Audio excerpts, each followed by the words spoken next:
So let us move to the next question. In olden days, while laying the rails for trains, small gaps used to be left between the rail section to allow for thermal expansion.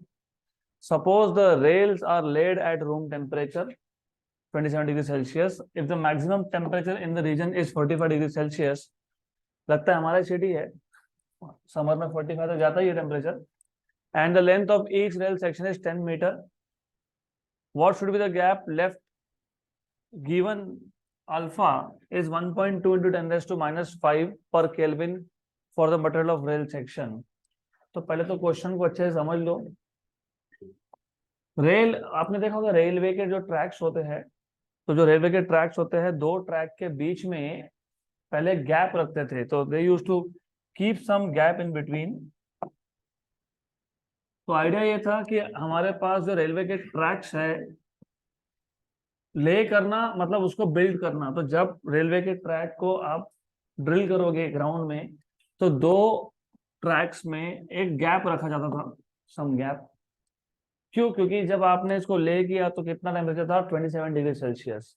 और summer में when it is very hot, तो due to high temperature क्या होगा, expansion होगा. Because of expansion they will automatically touch each other. मैं अगर already इसको touch करके रखूंगा, तो जब एक्सपांशन होगा तो इसका शेप चेंज हो जाएगा. दैट इज वाई थोड़ा सा गैप मेंटेन करते थे. That is the idea. तो आपको पूछा है यहाँ पे कि कितना कितना गैप होना चाहिए, what should be the gap left.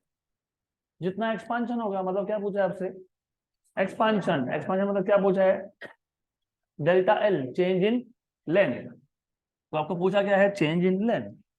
तो सिंपल क्वेश्चन है, गिवन पैरामीटर में आपके पास क्या दिया है. सबसे पहले suppose the rails are laid at room temperature, मतलब initial temperature 27 degree Celsius.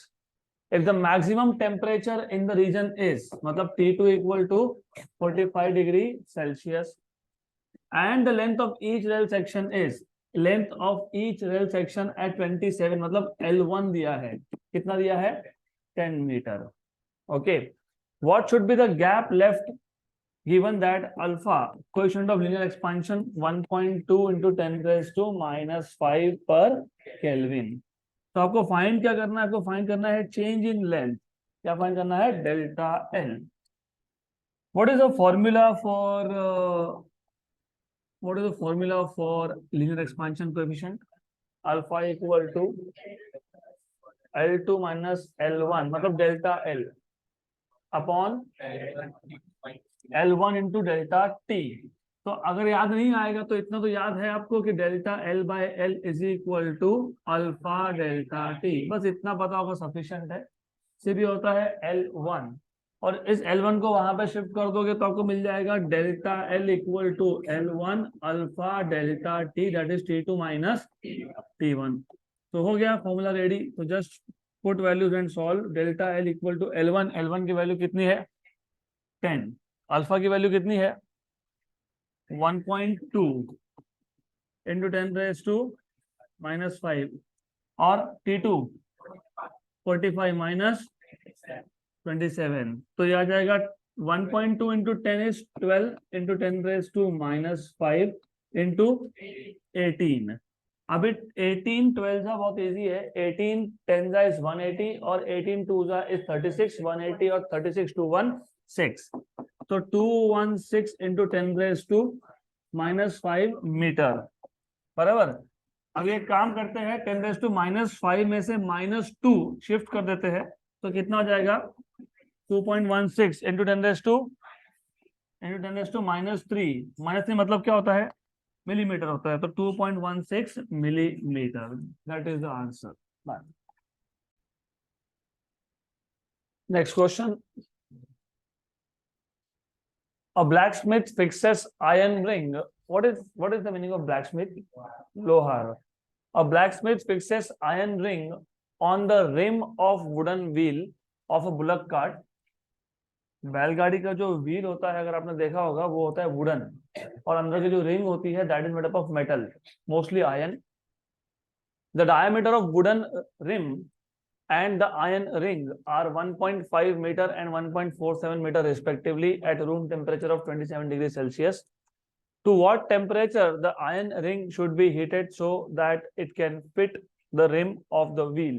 Given alpha for iron is 1.2 into 10 raised to -5. तो पहले क्वेश्चन समझ लेते हैं अच्छे से।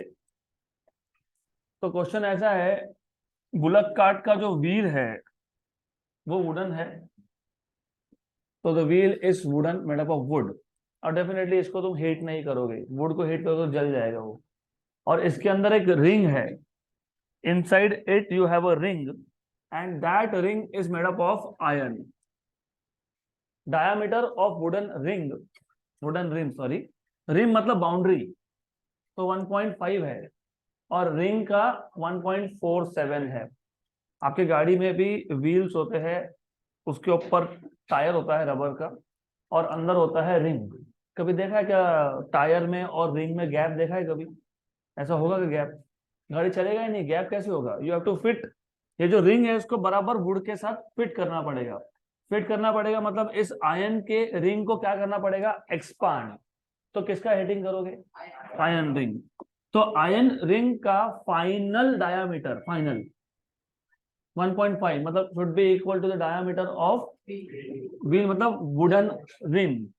तो जब इसको हीट करेंगे तो ये एक्सपांड होगा और एक्सपांड होके इसका जो डायामीटर है वो वुडन रिम के डायामीटर जितना हो जाएगा। That is the idea. Okay, तो क्वेश्चन समझ में आया? पहले important is to understand the question first, क्योंकि क्वेश्चन नहीं समझेगा तो सॉल्यूशन आएगा नहीं। क्वेश्चन इजी है। तो आइडिया ये है, ये जो आउटर रिंग है इसको बोलते हैं रिम।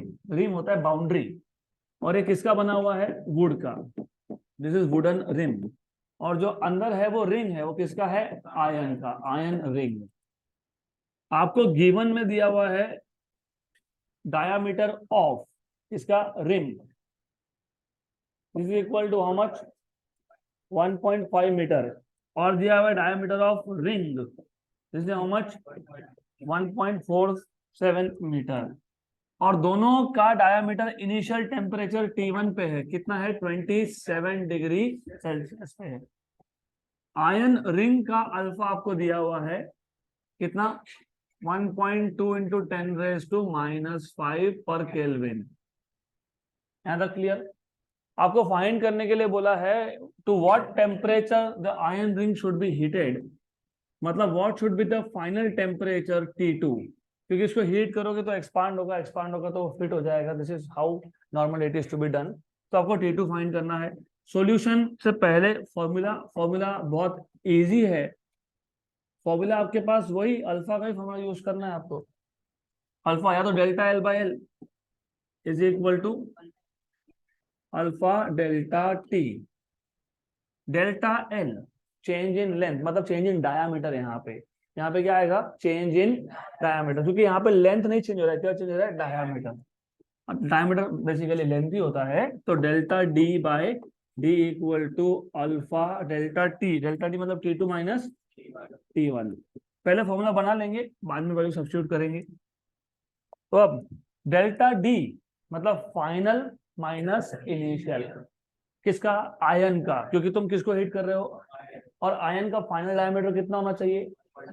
1.5 मतलब किसका होना चाहिए? रिम।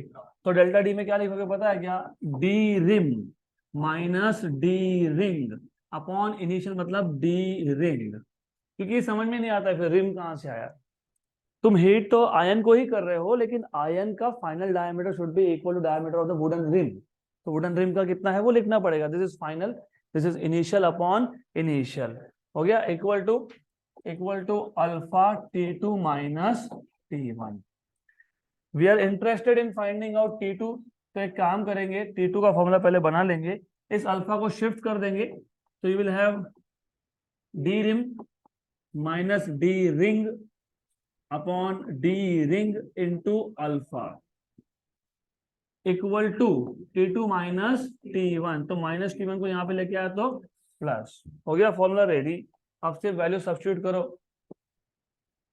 तो T2 के फॉर्मूला में आपके पास है D rim minus D ring upon alpha D ring plus T1। ये है 1.5 माइनस 1.47, अल्फा की वैल्यू 1.22 10 रेज़ टू -5 और इसकी वैल्यू वापस से 1.47 प्लस ये था 27, तो ऊपर आ गया 0.03 अपॉन मल्टीप्लाई फिलहाल मत करो 1.2, एक काम करो 1.2 को लिख लो 12 into 10 raise to -6 into 1.47 plus 27। ये जो 0.03 है इसको 3 इंटू 10 रेज़ टू -2 और 10 रेज़ टू -6 ऊपर आके +6, नीचे क्या बचा 12 इंटू 1.47 इन प्लस 27। तो ये 1 और ये 4 था 1/4 0.25, तो 0.25 into 10 raise to 4 upon 1.47 plus 27। अगर आपको अप्रोक्सीमेटली चाहिए आंसर तो अप्रोक्सीमेटली तो यहीं पे आ गया। कैसे? इसको 1.5 मान दो, ठीक है, वैसा कर सकते हो, या एग्जैक्ट चाहिए तो एग्जैक्ट के लिए फिर I will have to take reciprocals. 1.47 का रेसिप्रोकल और ऊपर 0.25 था, 0.25 डिवाइड बाय 1.47 0.1700, ठीक है, बराबर है कितना 0.1700 इंटू 10 रेज़ टू 4 प्लस 27 हो गया 1700 हो गया ये, और वो 1727 degree Celsius. Exact answer I think 1727.6 है, 0.7 है, तो एग्जैक्ट आंसर के लिए 0.7 आएगा।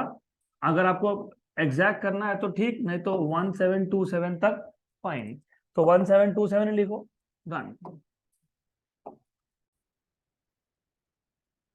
नेक्स्ट क्वेश्चन, अगला question, this is extremely simple. अगर आपको आइडियल गैस इक्वेशन याद होगा, याद है क्या? P equal to nRT। तो have we taken that in class? नहीं, हमने थ्योरी पार्ट लिया है क्या आइडियल गैस इक्वेशन का? नहीं, तो पहले हम लोग थ्योरी पार्ट लेंगे आइडियल गैस इक्वेशन का, बहुत सिंपल है। तो द आइडिया हियर इज, हमको जैसे मेटल्स को स्टडी करने के लिए हम कुछ पैरामीटर यूज करते हैं। फॉर एग्जांपल, सबसे पहले तो एक क्लियर होना चाहिए कि जब आप सॉलिड्स की स्टडी करते हो तो सॉलिड का स्टडी करने के लिए different methods are available. For example, आप फोर्स लगा के देखो तो उसको आप बोलते हो mechanical properties of solids. How does a substance behaves under the action of a given force. याद होगा आपको, आपने एक्सटर्नल फोर्स लगाया जिसको आपने बोला था एक्सटर्नल डिफॉर्मिंग फोर्स, अगर फोर्स रिलीज कर दिया, बॉडी ने अपना शेप एंड साइज रिगेन किया, तो उसको बोलते हो elastic, right? Elastic material, the property by virtue of which a body regains its original shape and size after removal of external deforming force is known as elasticity, and the materials which show elasticity are known as elastic bodies. तो material का study करने के लिए, solids का study करने के लिए you can apply force, you can pass current, current pass हो गया तो कंडक्टर है, नहीं तो बैड कंडक्टर है।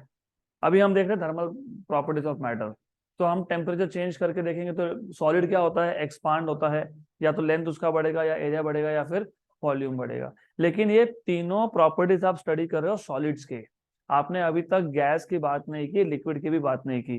तो गैस का स्टडी करने के लिए डेफिनेटली हम ये पैरामीटर्स यूज नहीं कर सकते। क्यों नहीं कर सकते?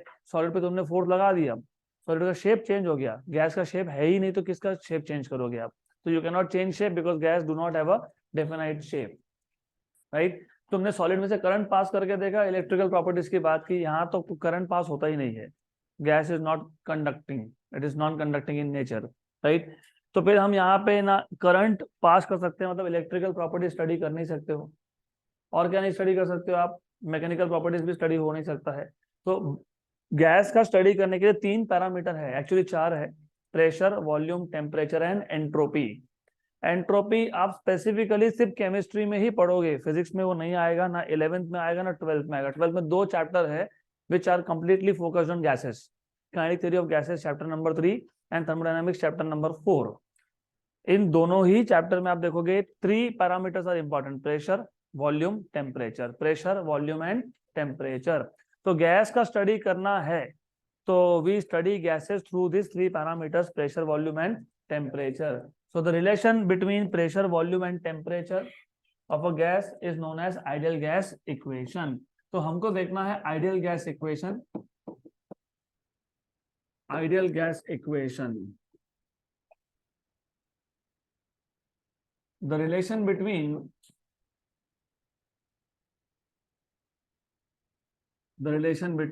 pressure, volume, and temperature of a gas is known as ideal gas equation. अभी ये आइडियल गैस क्या होता है ये डिटेल आप 12th में सीखोगे, फिलहाल गैस है, that is what you need to know. Gases पे टोटल 4 लॉज एप्लीकेबल होते हैं: Boyle's law, Charles law, Gibbs law, Avogadro law. तो number 1, Boyle's law. See what you are doing is P V and T, इनमें से एक को constant रखोगे. For example temperature को कांस्टेंट रख दिया, वॉल्यूम चेंज किया और चेक कर रहे हो प्रेशर में क्या चेंज हो रहा है. तो तीनों में से एक पैरामीटर क्या करेंगे? कांस्टेंट. तो बॉयल्स लॉ में किसको कांस्टेंट करते हैं? टेम्परेचर को. किसको कांस्टेंट करते हैं? टेम्परेचर को. क्या चेंज करते हैं? वॉल्यूम. और चेक क्या करते हैं? How pressure is changing. तो one parameter you keep constant, other you change and you measure change in the third one. वैसे ही चार्ल्स लॉ में आप प्रेशर कांस्टेंट करते हो, टेम्परेचर बढ़ाते हो और चेक करते हो वॉल्यूम बढ़ रहा है कि नहीं. Volume also increases in this case. Gay Lussac's law में you basically keep volume constant, you change the temperature and check what is the change in the pressure. और ये सबका सब 12th में लगने वाला है, तो अभी से ध्यान दो इस पे. तो सबसे पहला एवोगैड्रो लॉ की मैं बात करूंगा आगे. सबसे पहला है बॉयल्स लॉ, और बहुत सिंपल लॉ है. It tells you that the pressure of some amount of gas, fixed mass of gas. हमारे पास एक कंटेनर है, उसमें गैस है, उसका एक फिक्स्ड मास है. हम एक्स्ट्रा मास अभी डालने नहीं वाले, जितना था उतना ही है. तो pressure of fixed mass of gas is inversely proportional to volume provided temperature is kept constant. ये है क्या? Boyle's law. तो the pressure of fixed mass of gas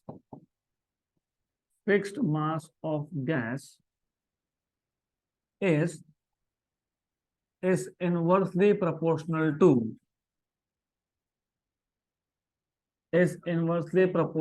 to volume provided what is kept constant, provided temperature is kept constant.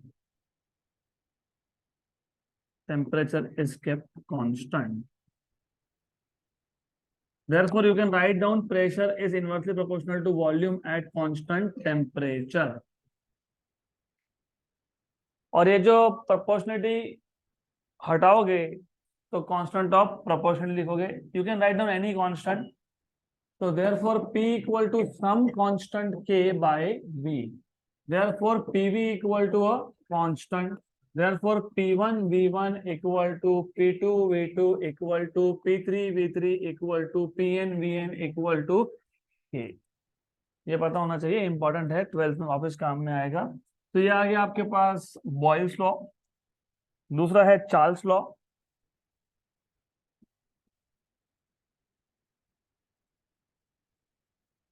The volume of fixed mass of gas is directly proportional to its absolute temperature. Why absolute temperature?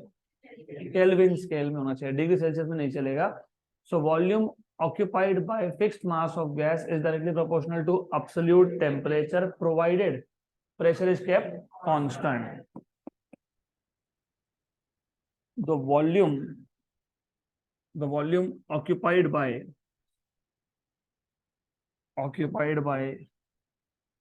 fixed mass of gas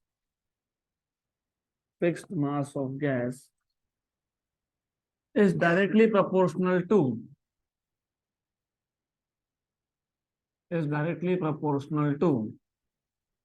absolute temperature provided what is kept constant, pressure is kept constant, pressure is kept constant, therefore volume is proportional to temperature at constant pressure.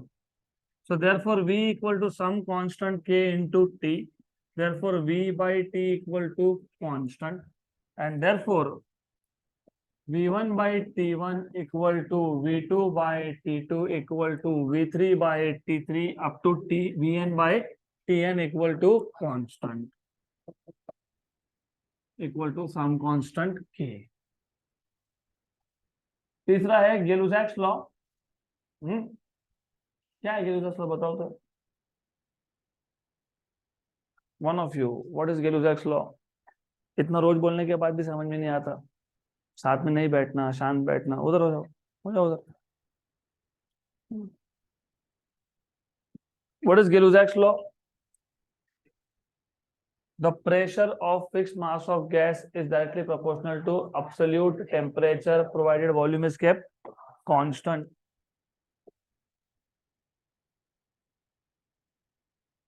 Gay-Lussac's law. The pressure of fixed mass of gas is directly proportional to किसको? Directly proportional to absolute temperature. Directly proportional to absolute temperature provided what is kept constant? Volume is kept constant. और ये base है, मैं पहले से बता देता हूँ, थर्मोडायनामिक्स में बहुत दिक्कत हो जाएगी आपको, क्योंकि इंजन्स का वर्किंग समझ में नहीं आएगा अगर ये बेसिक नहीं पता तो जिन्होंने 11th को बहुत लाइटली लिया, 12th में पहले चैप्टर में आपको समझ में आ जाएगा, स्वाद मिल जाएगा, समझ में आएगा आपको, है ना। साल भर बोलता रह गया मैं, अरे ध्यान दो, अभी समझेगा आपको, आने दो पहला chapter. The pressure of fixed mass of gas is directly proportional to absolute temperature provided what is kept constant? Volume is kept constant. So therefore P is proportional to T at constant V. So therefore P equal to some constant into T.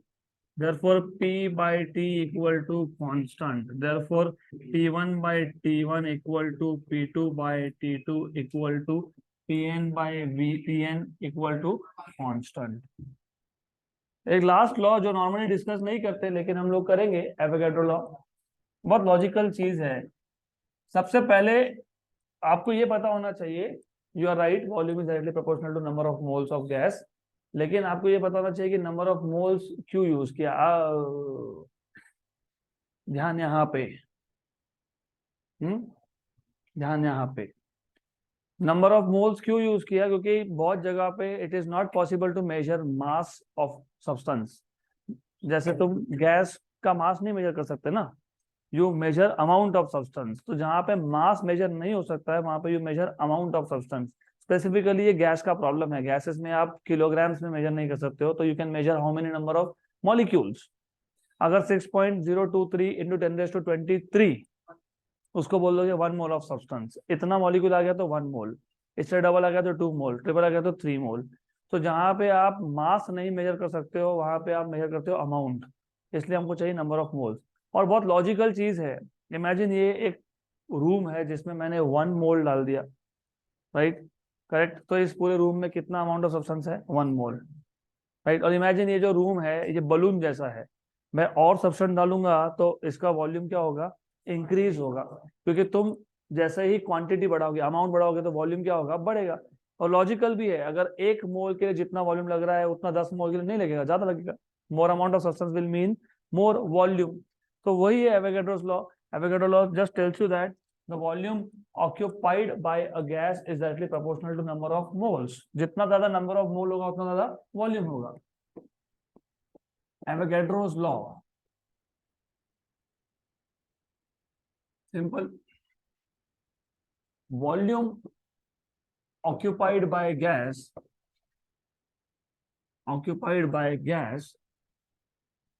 is directly proportional to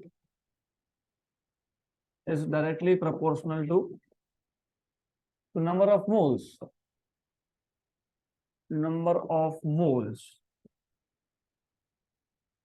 तो V is proportional to N.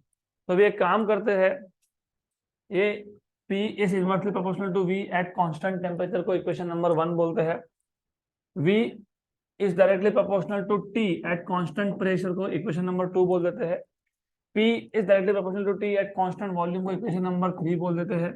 V is directly proportional to N, इसको equation number 4 बोल देते हैं. इन सबको combine करके एक equation बनेगा जिसको आप बोलोगे आइडियल गैस इक्वेशन. तो combining equation number 1, 2, 3 and 4, you can write down PV is proportional to NT. देखो चारों के चारों लॉ यहाँ पे फिट बैठेंगे. अगर आप टेम्परेचर को कांस्टेंट रख रहे हो, N तो कांस्टेंट ही है क्योंकि आपने पहले बोल दिया फिक्स्ड मास ऑफ गैस, तो मास नहीं बढ़ाओगे तो नंबर ऑफ मोल कहां से बढ़ेगा? नहीं बढ़ेगा. Definitely it will be constant. तो राइट हैंड साइड क्या है? कांस्टेंट है. तो क्या आ गया? P is inversely proportional to V. Temperature constant था और नंबर ऑफ मोल्स भी कांस्टेंट था. बराबर. देन नंबर 2 क्या था? V is proportional to temperature provided pressure is kept constant. Number of moles तो कांस्टेंट ही होगी, तुमने पहले बोल रखा है फिक्स्ड मास ऑफ गैस. ये आ गया सेकंड. इसके बाद P is proportional to T. P is proportional to T, correct. And lastly V is proportional to N. तो ये चारों के चारों इसमें फिट बैठते हैं. तो जब आप प्रोपोर्शनल का साइन हटाओगे तो क्या लिखोगे? nRT, where R is universal gas constant. It is gas constant. Okay. और ये जो इक्वेशन नंबर 5 है, equation 5 is known as ideal gas equation. Equation 5 is known as ideal gas equation.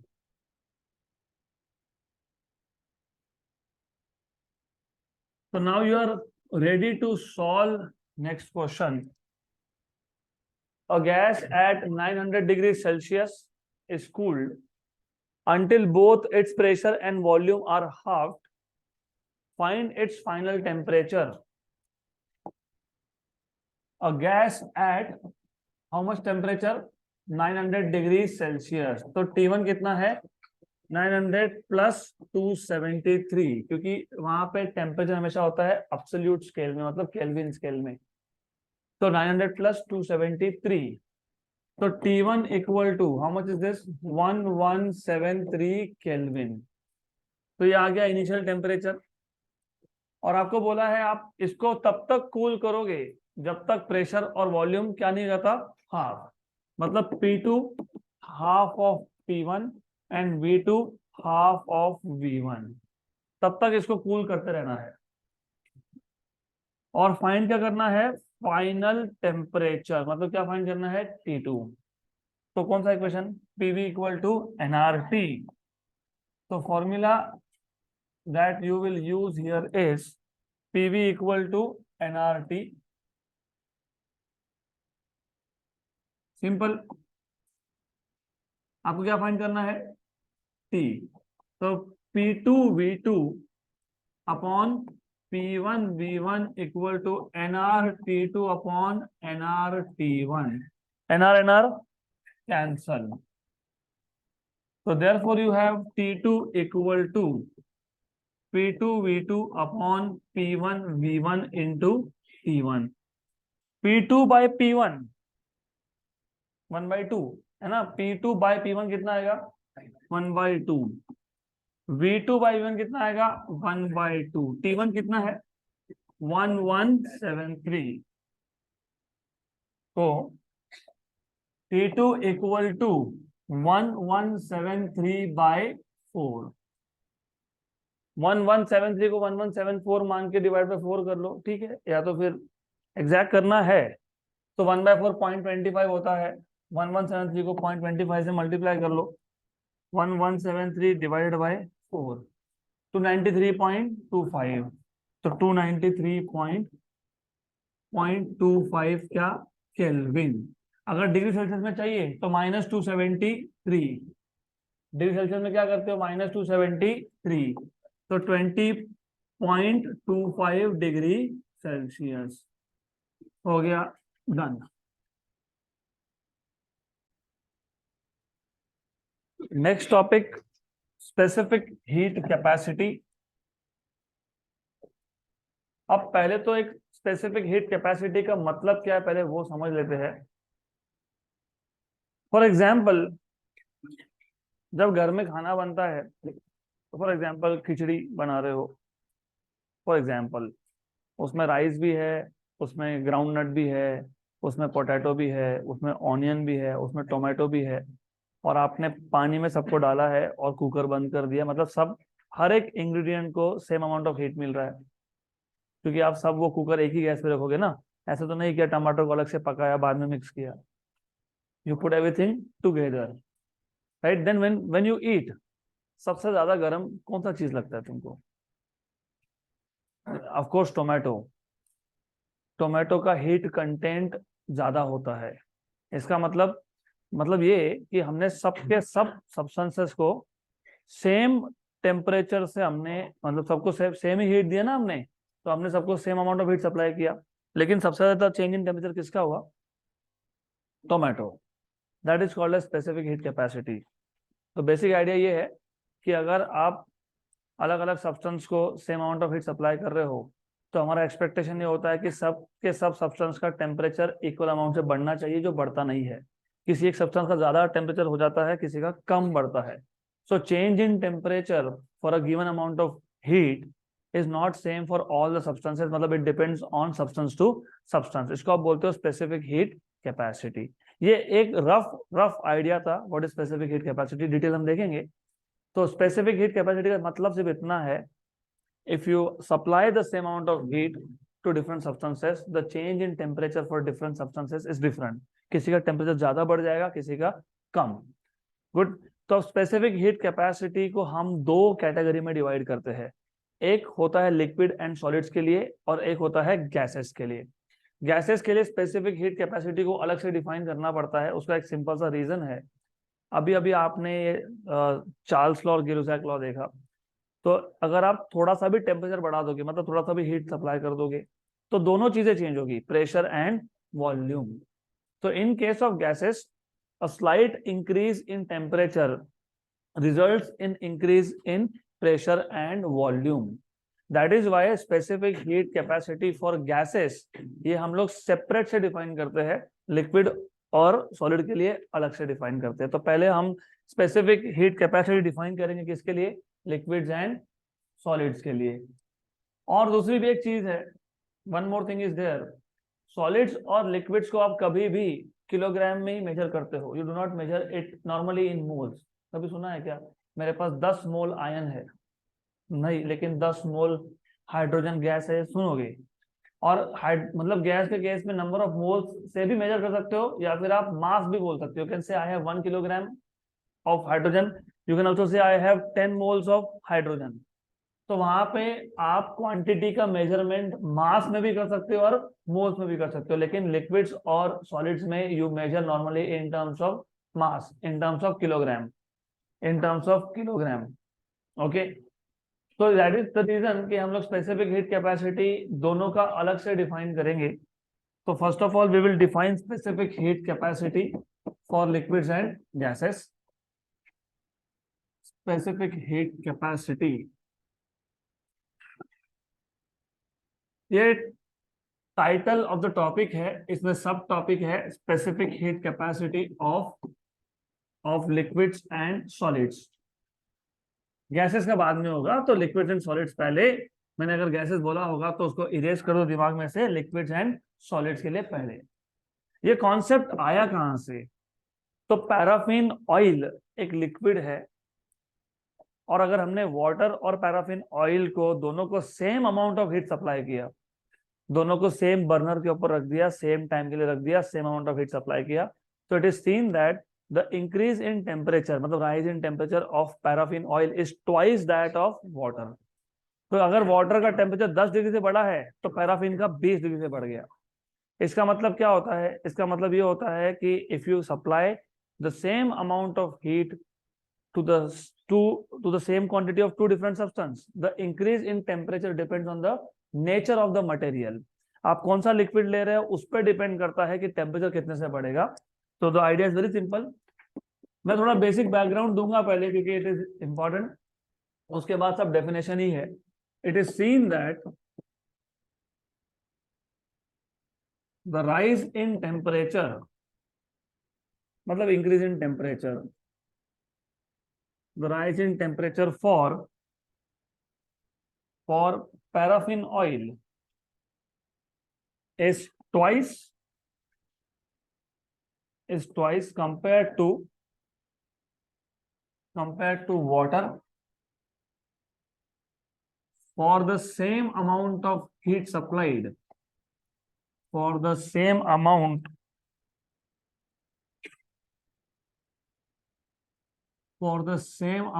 of heat supplied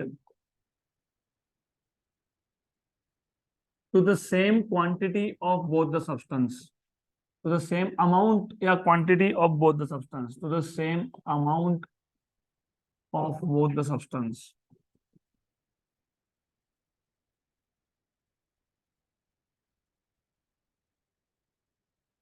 So it means, इसका क्या मतलब होता है? It means that the rise in temperature for a given amount of heat supplied depends on the type of substance, type of material। So it means that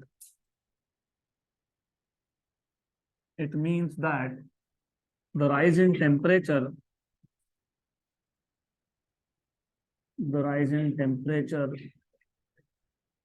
depends on the nature of substance, of course for a given amount of heat, same amount of heat। तो मैं इतना detail लिखूंगा नहीं। तो पहले ये basic idea है। अब डिफाइन करेंगे what is specific heat capacity. बहुत इजी डेफिनेशन है। लिक्विड्स और सॉलिड्स के लिए हम 1 किलोग्राम सब्सटेंस लेते हैं, उसका टेम्परेचर हम 1 डिग्री सेल्सियस से बढ़ाते हैं।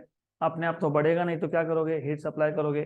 तो जितना भी हीट सप्लाई करना पड़ा to increase the temperature of unit mass मतलब 1 किलोग्राम या फिर 1 ग्राम, डिपेंडिंग ऑन कौन सा सिस्टम यूज कर रहे हो। SI कर रहे हो तो 1 किलोग्राम, CGS कर रहे हो तो 1 ग्राम।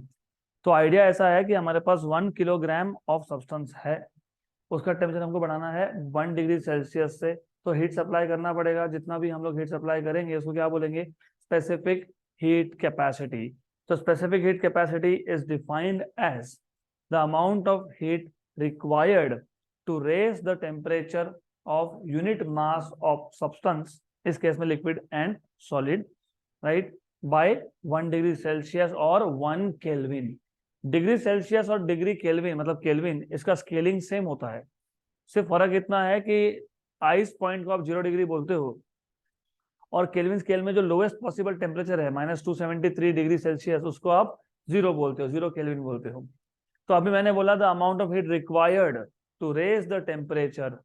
उल्टा भी ट्रू है, जब टेम्परेचर बढ़ाना होता है तो हीट सप्लाई करना पड़ता है, लेकिन जब टेम्परेचर आपको कम करना है तो हीट क्या होगा? रिलीज होगा। तो यहाँ पे टेम्परेचर इंक्रीज की जगह क्या होगा? डिक्रीज होगा। तो आप डेफिनेशन को जनरल बना सकते हो। वैसे जो डेफिनेशन मैंने बताया वो परफेक्टली फाइन है। You have just said the amount of heat required to raise the temperature of unit mass of substance by 1 degree Celsius और 1 kelvin is known as specific heat capacity. इसी को अगर आपको ज्यादा जनरल बनाना है तो आप बोलोगे the amount of heat supplied और रिलीज्ड टू इंक्रीज और डिक्रीज मतलब to change the temperature of unit mass of substance by 1 degree Celsius और 1 kelvin is known as specific heat capacity. तो डिफाइन कर लेंगे, फिर एक फॉर्मूला लिख लेंगे लास्टली। तो पहले हम डिफाइन करेंगे and then we will write down formula. बहुत सिंपल फॉर्मूला है इसका, it will not take much time. The amount of heat supplied और रिलीज्ड सप्लाई कब, जब टेम्परेचर इंक्रीज करना होगा, रिलीज कब, जब टेम्परेचर डिक्रीज करना होगा। और released amount of heat supplied or released to change the temperature, किसका temperature, of unit mass of substance क्योंकि लिक्विड या फिर solid, by how much, by 1 degree Celsius और 1 kelvin is known as specific heat capacity,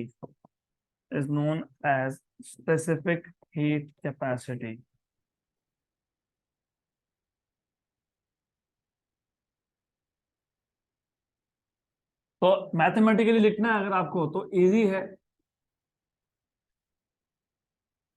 specific heat capacity को आप denote करते हो S से, मैथमेटिकली लिखना है तो ये आता है delta Q upon M delta T, where delta Q is the amount of heat supplied, m is mass of the substance, and delta T is change in temperature.